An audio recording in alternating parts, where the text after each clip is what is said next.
Hey you guys, it's Peter, and welcome to my channel, Peterisms, where I tell stories of my life and just little things that I have learned as I have grown into the person that I am today. And I'm going to adjust my camera just a little bit. You're on the very back of the bed. It's like if I push it up one way, it goes too high, and if I push it the other way, it goes too low. Okay, so I just got done doing a review video of dog treats. Well, I guess I should say Boo Radley just got done doing a review of dog treats, and then I had done a video before that talking about I'm just like struggling right now with fear, you know, and having a senior dog, and you know, Boo Radley has been like struggling. He's doing much better today, but the last couple days have been kind of like a struggle for him, and I've just been really worried about him. So I did a whole video over on my Peter Does Stuff channel talking about that. And so I was getting ready to go downstairs and start uploading these videos, and I was like, you know what, I'm gonna like get on my Peterisms channel, look at the comments, and see what comments people have left me. And I got this comment, and I thought, okay, this is a good topic for a video. So here it is. Are you ready? So somebody said, Peter, please do a Peterisms on how you came to define yourself outside of your relationship. My partner and I are on a break to work on ourselves, and I don't even know what that means for me. Okay, well, first of all, I would suggest to anybody, and I think that you guys know this by now that you're going to hear this is almost kind of like a mantra, right? That anytime that you're doing any kind of like work on yourself, or trying to improve yourself or improve a relationship or work on a relationship, I think is a fantastic time to seek professional help. I think that one of the reasons why I talk so much about seeing a therapist on here is, you know, and a lot of people will say things to me, like I'll say in a vlog, like, well, we had a really good session. And they'll say like, well, what does that mean you had a really good session? As if I'm going to sit here and give you guys, you know, like 10-point notes on everything that we discussed in our marriage counseling session. That's not going to happen. I share some things that we talk about from time to time, but I'm very vague, you know, as far as talking about communication. I'm also very vague even in what I do in my individual sessions. I might share pieces of that. Like, this is what I did as far as like work on OCD and things like that. But the overall session, I'm very vague about that. Those are my personal sessions, you know? And but it's interesting because every time, you know, I'll do a video, people will say like, well, what's a good session? I feel like a good session for me is when I walk away and I feel like I've grown or I've learned something in some kind of way. Something to make my life richer or better, you know? And it's interesting because I think when we talk about professional help, like that word or those words have kind of like a very serious connotation to it, right? Like if I would say to you, like, you need professional help, like that can be taken one of two ways depending on how you say it, right? But I don't think there's any shame in getting a therapist or a counselor, you know, and I've talked a lot about it on this channel, a lot about it on all my channels. I think the thing is that we sometimes think that we have to be going through something major in our lives, right, to seek therapy. And the reality is that many of my sessions are just kind of like, hey, let me catch you up on what's going on and what I'm going through right now, and on and on and on. My husband's texting me. What is he texting me? Hold on a second. Oh, he just texted me, got my Christmas gifts. I don't know what that means. But anyway, so, you know, I think that we have to be going through something major, something very serious for us to seek professional help. And professional help could be anything from a talk counselor to a life coach, to a career coach, passions coach, to a therapist, to a psychiatrist, to whatever, right? Like in that whole realm. It could be any one of those, to a psychologist, to whatever you want to see, right? But I don't think, like, I have a lot of friends of mine that have seen, like, had a therapist that they've seen for 10 plus years, right? Just to better their life, just to have, like, a sounding board at the end of their week that they can go to and say, oh my God, I'm so exhausted. Let me tell you what's going on in my life. And somebody can say, like, you know, that therapist can say to them, like, have you thought about this? Or have you thought about that? Or, like, you know, like, maybe try this or maybe try that. And I think it does hit differently hearing that from an objective party that is not your friend, okay, that you're actually paying money to help you, right? Like, I do think that differentiates it a little bit. Like, you're actually paying that person to help you, right? No matter if you're paying them on a sliding fee scale a little bit or how much you're paying them or whatever, like, you're hiring them to help you. It's different than calling up your friend and asking for advice. There's a huge difference to that, or a family member or whatever, right? But you know, I have so many of my friends that like, to be honest with you, like I continue to go through therapy, and many of my sessions are just talking about, you know, what I've been going through that week, my thoughts and stuff like that, lingering thoughts that I've had from things in the past, or what I'm struggling with that week. You know, it's interesting. Sometimes like I'll get into a therapy session and I'll think, I don't really have a whole lot to talk about today. And then 10 minutes in, I'm just like, oh, and I'm like, you know, I can't stop talking, right? So there's no shame in going to any kind of like professional just to have somebody as a sounding board. I think going through any kind of like breakup or finding yourself or working on yourself is a fantastic time to go see somebody. And when you go to your first appointment, say to them, I'm working on myself. Like, and I don't even know what that means. Like, I think sometimes we're so afraid to just be completely, like, break it down and just be like, this is where I'm at. Like, people all the time will reach out to me and say, like, what should I say? You know, like, I really want to go to therapy, but I know that my husband's not going to want to go. What should I say? I just look at my husband and say, I want to go to therapy, and I know you don't want to go. What are we going to do about that? You know? If your husband refuses to go, well, I'm going to go to marriage counseling anyway by myself. And so I hope that you'll decide otherwise, because we need help. You know, when people say to me, like, I don't know what to say to whatever. And this is something I've learned in therapy, right? And through inventory. It's just to take it to the source, you know? I used to, back in the day, go to Tanya, go to my other friends, go to this person, go to that person, and be like, oh my God, like Alex and I had this fight, whatever. And instead of going right to Alex and being like, I'm not happy that we had this fight. Like, I was left unsettled. Like, that really bothered me, right? And to give him the opportunity to have that conversation with me. And he did the same thing. Like, he went to his friends. That was like one of the major things that we worked on in therapy and marriage counseling, was the things that we were taking to other people. It's fine to go to your friends and vent, okay? It's fine to like drive around with your best friend and have a fountain pop and be like, my husband's driving me crazy. I think that stuff's normal, right? But when you're not taking things to your partner that you should, and you're instead taking to your closest friends, you're not in a relationship with your closest friends. Your closest friend can't fix that relationship. They can give you advice, but they're not in that relationship, you know? And I'm so thankful that I have a best friend that kind of stays out of it, or will tell me what I need to hear. Sometimes she'll say to me, you owe Alex an amends. Like, you need to take responsibility for that. Or other times she'll say, no, you didn't do anything wrong, you know? Or like, you're overreacting. Why are you getting so upset about this, you know? But I have had friends in my past, in the last, 30 years of my dating career, that have said to me, well, now I'm married, but in my, when I was dating someone, they hated the person I was dating. So the advice that they were going to give me was never going to be on theirs. They were never going to look at me and tell me I was in the wrong. They were never going to look at me and tell me that I needed to, work on myself or, make amends to that person.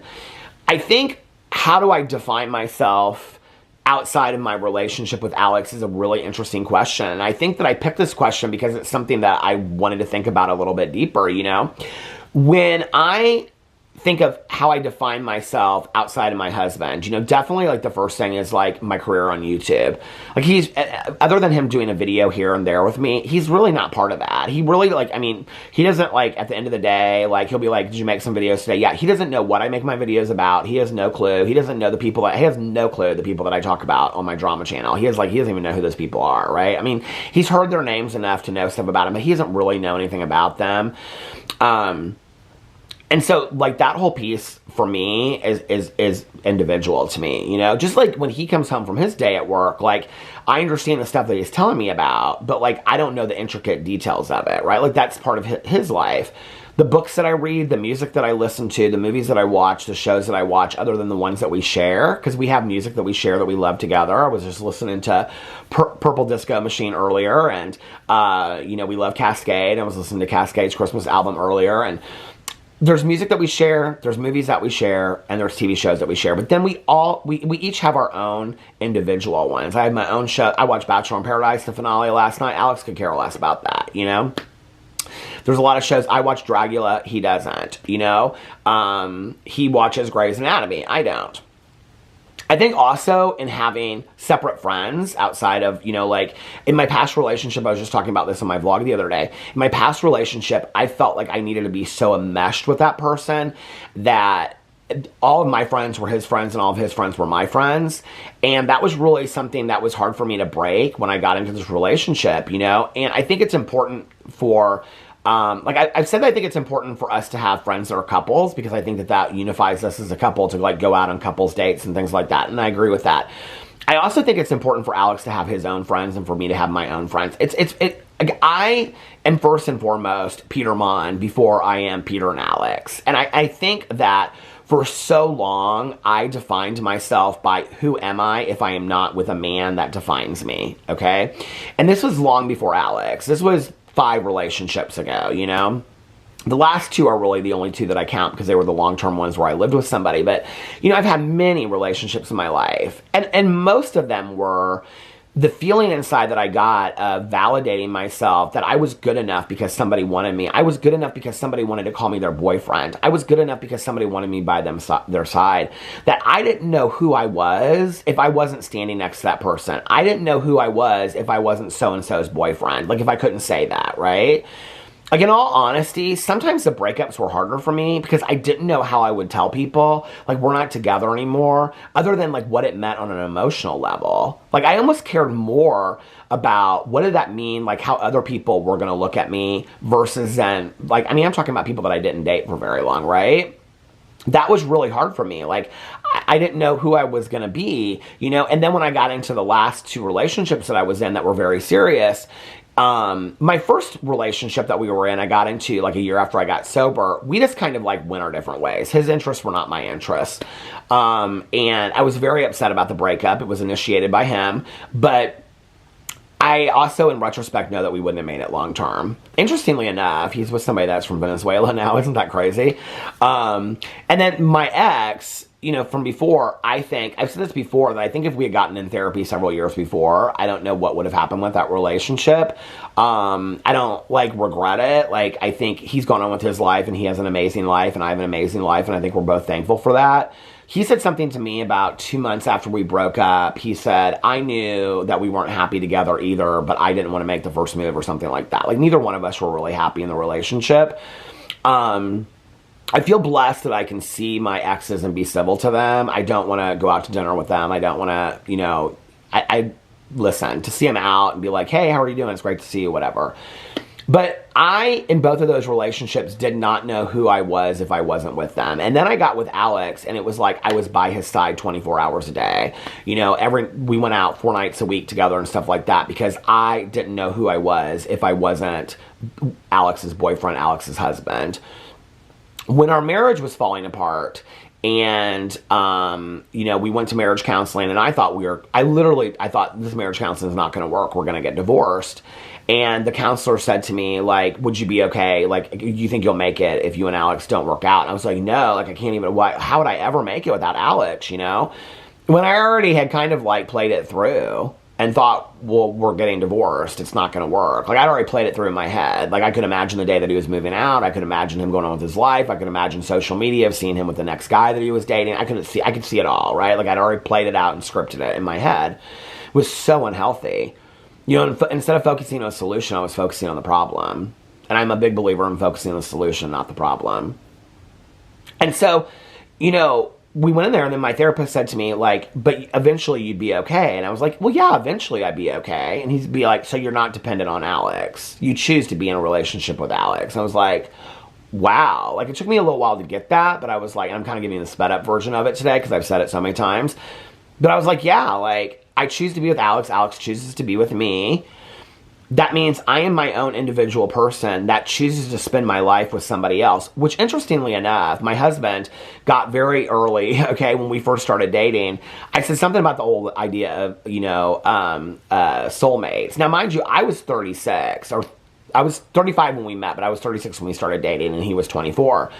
I was in this fairy tale land of soulmates. You got to find your soulmate and all this kind of stuff. And I'll never forget that Alex said this to me, like, on one of our first dates. He was like, I don't believe in soulmates. I was crushed.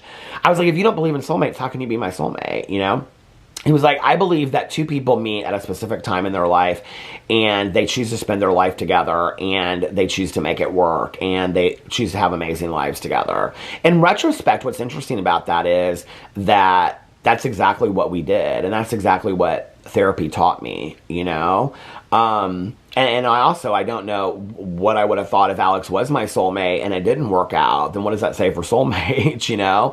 I think it's much more powerful to say I choose you and you choose me, right? And so at that point was when I started imagining myself, who am I if I'm not with Alex? And I started to have to define myself. I had to start finding my own interest. I had to start finding my own things. And what was interesting about that was once I started finding my own interests and having my own life separate from his, not completely. I think there's like this misconception because people only see like 10% of my life online is that like we live such separate lives, and that's just not the case whatsoever. But like once I started realizing that I could have a life that was separate from Alex's, it didn't have to be like, like glued together, and I could have my own life and then he could have his own life. We started learning so much more about each other because I would ask him about like, he'd be listening to some new, I can remember like the first DJ that he listened to because we go to a lot of electronic music festivals and things like that. And the first like DJ that he started listening to that I had never heard of before, I can remember I was like, instantly I like was like, oh my God, like he's leaving me.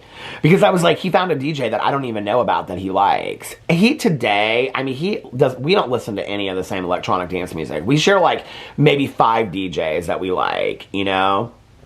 Like, I love Nora and Pure. He's like, she is too slow for me, you know? We both like Cascade. We both like Purple Disco Machine. We both like Rufus Du Sol. There's a couple that we share in between there.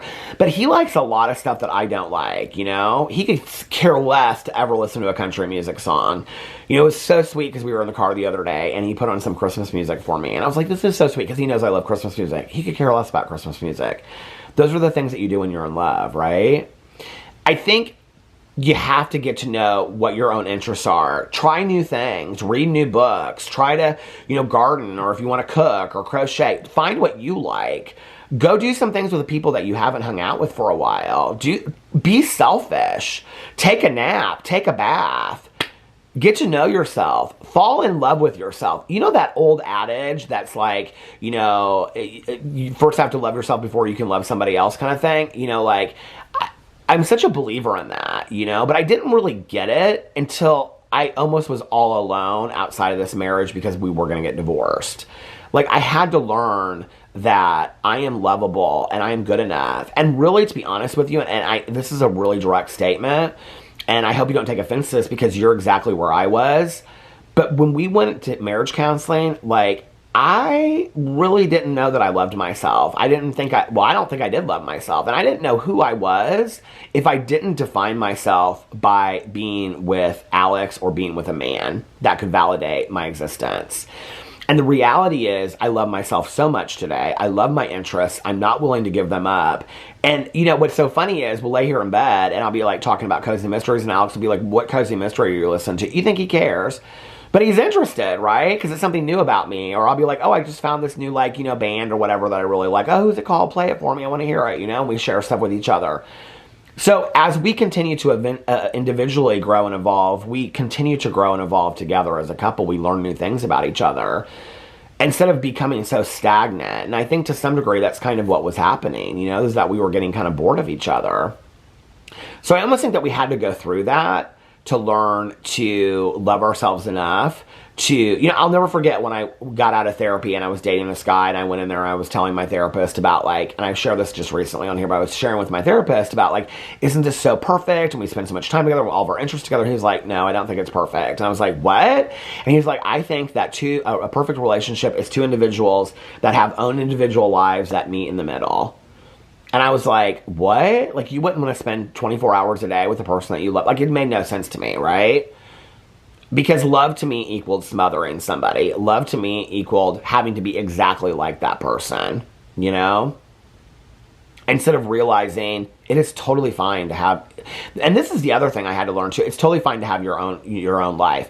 The other thing I had to realize was I had to learn to have my own life and love myself because if we made it or if we didn't make it, I deserved to have my own life. And so if we made it, I was going to still have my own life that I was going to share with my husband, and have my own interests and likes and things like that. If we didn't make it, well, then I had found myself in the process and I had my own life and I had my own interests. And you owe it to yourself, whether you're in a relationship or you're not, or you're going through a breakup or whatever you're going through, you owe it to yourself to develop your own interests, your own likes, find yourself, you know? Get online and find some journals. Just type in find myself journal, you know, find myself self-help books. See something that appeals to you and buy it and do it, you know. Trust me, there's a lot of journals and books out there, and, you know, just do some exercises for yourself. Dig deep. Find out who you are. Trust me, because I found out things about myself that I was not even aware of. You will find out things about yourself that you are not even aware of. So that was a great question. Let me know what you think in the comment section below. I love you guys so much, and I'll see you tomorrow. Bye.